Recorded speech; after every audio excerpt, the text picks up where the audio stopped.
Bangalore serious part 2 part 1ல் mermaid show பார்த்தோமா இல்லையாங்கிறதோட stop பண்ணியிருப்பேன். ஸோ பிளான் பண்ணது பார்த்திங்கன்னா மெர்மைட் ஷோ பார்க்குறதுக்காக தான் வந்திருந்தோம். இங்கே பார்த்து முடிக்கவே ரொம்ப டைம் ஆகிடுச்சு. அதனால் வந்துட்டு அப்படியே ஃபுல்லாக ஏன்னா வந்தோம் ரொம்ப நம்ம வந்துட்டு ரொம்ப டைம் எடுத்து மறுபடியும் இங்கே வரமாட்டோம்னு சொல்லிட்டு எல்லாம் வந்து பார்த்துட்டு இருந்தோம். ஃபைனலி அங்கே மெர்மைட் ஷோ அன்னைக்கு இல்லைன்னு சொல்லிட்டாங்க. அதனால் இந்த ஸ்டாச்சு வந்து மெர்மைட் மாதிரி இருக்க இந்த ஸ்டாச்சுவையும் பார்த்துட்டு இருக்கிறதெல்லாம் நல்லா எக்ஸ்ப்ளோர் பண்ணிவிட்டு ரொம்ப ஜாலியாக ரசனையாக பார்த்துட்டு அப்படியே வந்து எக்ஸிட் சைட் வந்தோம். எக்ஸிட் சைட் வந்ததும் பார்த்திங்கன்னா ஐஸ்கிரீமை பார்த்துட்டு துட்டு வேணும்னு கேட்டிருந்தாரு. ஸோ வந்துட்டு அதையும் வாங்கிட்டு ஃபோட்டோ ஏரியா இருந்தது, அங்கே ஃபோட்டோ எடுத்துகிட்டு அதுக்கப்புறம் வந்துட்டு வெளியே வந்துவிட்டோம். இங்கே வந்து ஃபன் வேர்ல்டும் இருந்தது. தெரிஞ்சிருந்தால் பிளான் பண்ணி ட்ரெஸ் எல்லாம் எடுத்துகிட்டு வந்துருக்கலாம். வாட்டர் கேம்ஸ் எல்லாம் நிறையா இருந்தது. துட்டு வந்து ஃபஸ்ட் டைம் வந்து ஐஸ்கிரீம் சாப்பிட்றாரு. அதனால் ரசனையோடு சாப்பிட்டு இருந்தார். எனக்கு வேறு பயம், ஏன்னா புது ஏரியா எங்கே சளி பிடிச்சிருமோ தண்ணி சேராதோங்கிற பயத்துலேயே இருந்தேன். பட் அவர் பாட்டுக்கு ஃபஸ்ட் டைம் நல்லா என்ஜாய் பண்ணி சாப்பிட்டு இருந்தார். அதை முடிச்சுட்டு நெக்ஸ்ட்டு வந்துட்டு மால் ஆஃப் ஏஷியா வந்து போயிருந்தோம். பெங்களூர்லேயே one of the biggest mall அப்படின்னு சொன்னாங்க. இங்கே வந்து உள்ள என்ட்ரன்ஸ் போகும்போதே பார்த்திங்கன்னா இந்த வாட்டர் டான்ஸிங்கெல்லாம் டிஃப்ரெண்ட் கலர்ஸ் ஆஃப் லைட்ஸில் வந்து போட்டிருந்தாங்க. ருட்டு நல்லா பார்த்துட்டு என்ஜாய் பண்ணிகிட்டு இருந்தார். ஏன்னா ஃபஸ்ட் டைம் இந்த மாதிரி எல்லாம் பார்க்குறாரு இல்லையா, அதனால் அவரும் நல்லா என்ஜாய் பண்ணிகிட்டு இருந்தார். நாங்களும் கொஞ்சம் நேரம் பார்த்துட்டு அப்படியே வந்துட்டு உள்ள மால்குள்ளே என்ட்ராக ஆரம்பிச்சிட்டோம். நீங்கள்லாம் கேட்கலாம், அம்மா இங்கே நீங்கள் தம்பி மட்டும்தான் இருக்கீங்க, அம்மா தானே கூட வந்தாங்க அப்படின்னு சொல்லிட்டு. அம்மா வந்து ஒரு ஃபங்க்ஷனுக்காக எங்களை விட்டுட்டு அம்மா வந்துட்டு பெங்களூர்லேருந்து இன்னும் கொஞ்சம் தூரத்தில் வந்து ஃபங்க்ஷன், அதனால் அங்கே போயிட்டாங்க. எங்களோட க்ளோஸ் ரிலேட்டிவ் ஒருத்தவங்களோட ஃபங்க்ஷன், அங்கே வந்து போயிட்டாங்க.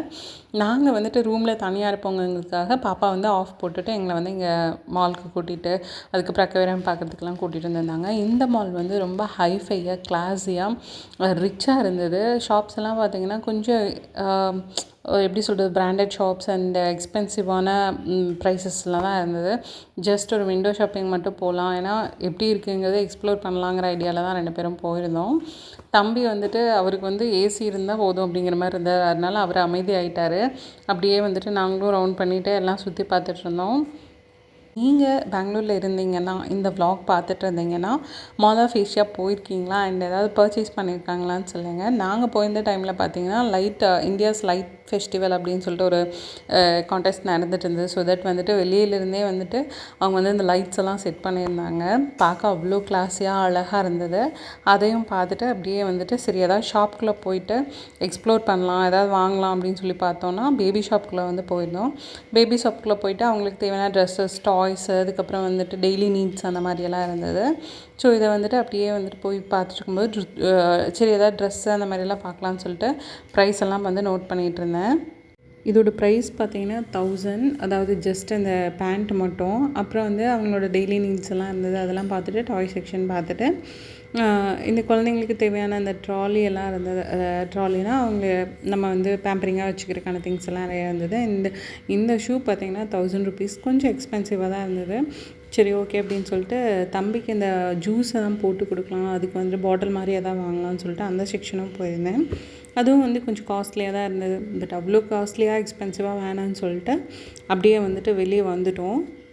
ஆக்சுவலாக நான் பெங்களூரில் எனக்கு பிடிச்ச விஷயம் என்னன்னு கேட்டிங்கன்னா, எனி டைம் உங்களுக்கு பார்க்குறதுக்கு வந்துட்டு எப்படி இருக்குன்னா பகல் மாதிரியே இருக்குது. அதாவது எனி டைம் வந்து எல்லாருமே பாய்ஸ் மட்டும் இல்லை, எல்லாருமே வந்துட்டு ஆன் ரோட்டில் இருந்துகிட்டே தான் இருக்காங்க. எல்லா பிளேசஸ்லேயும் இருந்துட்டு தான் இருக்காங்க. எனக்கு ரொம்ப பிடிச்சது. அண்ட் ரூமுக்கு வந்துட்டோம். ரொம்ப டயர்ட், ஏன்னா ட்ராவலிங் வந்து ஆல்ரெடி சொல்லியிருந்தேன். அதனால் தூங்கிட்டு இது நெக்ஸ்ட் டே மார்னிங். ஸோ பாப்பா வந்துட்டு ஆஃபீஸ் போனோம், 1 டே ஆஃப் போட்டிருந்தாங்க. நெக்ஸ்ட் டே ஆஃபீஸ் போகணுன்னு சொன்னதுனால நானும் தம்பியும் மட்டும் அந்த பிஜியில் வந்து தனி ரூம் எடுத்திருந்தோம். அங்கே ஸ்டே பண்ணுற மாதிரி இருந்தது.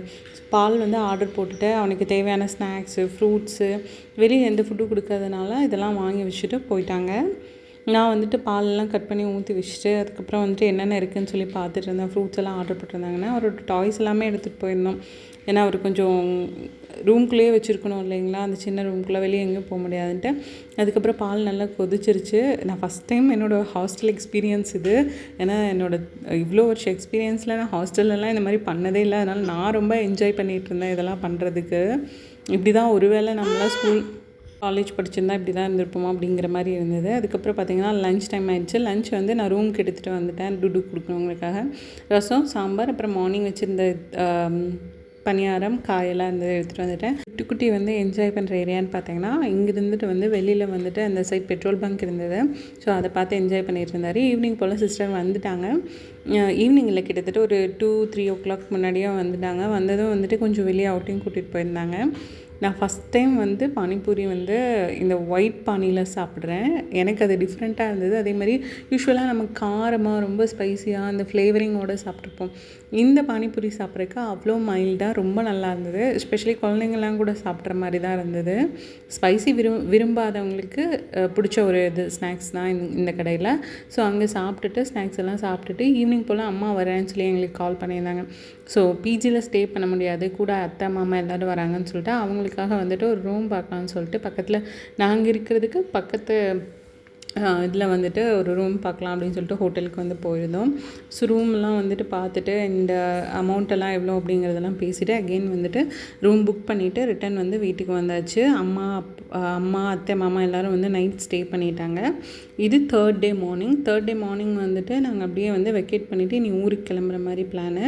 ஸோ இந்த ஹோட்டலில் தான் வந்துட்டு அம்மா அத்தை மாமா எல்லோரும் ஸ்டே பண்ணியிருந்தாங்க. நாங்களும் வந்து பிஜியை வெக்கேட் பண்ணிட்டோம்.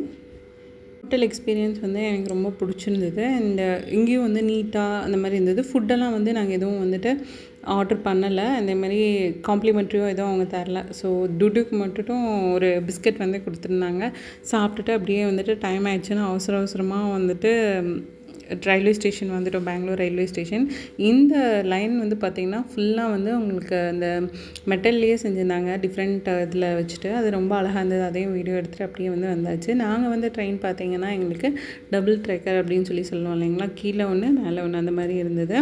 இனிஷியலாக கூட்டம் இல்லாத மாதிரி தான் இருந்தது. போக போக ரொம்ப கூட்டமாகிடுச்சு. சீட்ஸ் வந்து ரொம்ப அன்கம்ஃபர்டபுளாக இருந்தது. ஏன்னா டுட்டு இருக்கிறதுனால டுட்டுக்கு வந்து இந்த சிங்கிள் சீட்ஸ் வந்து நம்ம புக் பண்ணோம் அப்படின்னா அவரை வந்து நம்ம அப்படியே எப்படி சொல்கிறது, விளையாடுறதுக்கு அந்த மாதிரியெல்லாம் வந்து ரொம்ப டிஸ்டர்பன்ஸாக இருந்தது. பட் இந்த பெரிய மிரர் வச்சுட்டு அப்படியே கொஞ்சம் அவரை மேனேஜ் பண்ணிவிட்டு அப்படியே இருந்தோம். சீட்டில் சும்மா ஸ்பேஸ்லாம் ரொம்ப கம்மியாக தான் இருந்தது.